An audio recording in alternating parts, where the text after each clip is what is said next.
Hello, and welcome to another episode of Music for the Pipe Organ. Today we have music for Easter by the Grand Master of Organ Composers himself, J.S. Bach. This piece is actually known by two different names, the Pièce d'Orgue and the Fantasia in G.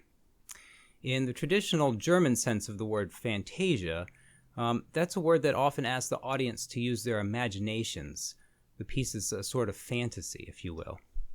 And so as you hear this music today, I'd like you to use your imaginations and go back to the very first time that this piece was probably ever heard.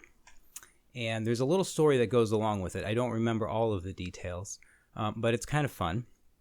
You see, there was a count or a duke or a prince in Germany who had some festivities that he had organized. And as part of it, there was to be an organ competition.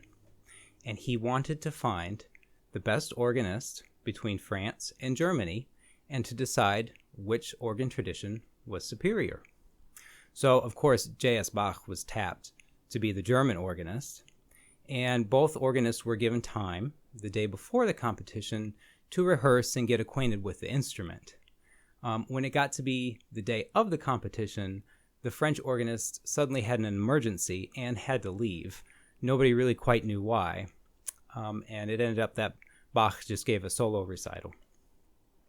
But it's fun to think that perhaps the organist or his entourage heard Bach preparing this piece and were either so inspired or so impressed or so intimidated that they decided they couldn't go against that in public. So I hope that you enjoy the music and can use your imaginations and find equal inspiration in it. Thank you, and I hope you enjoy.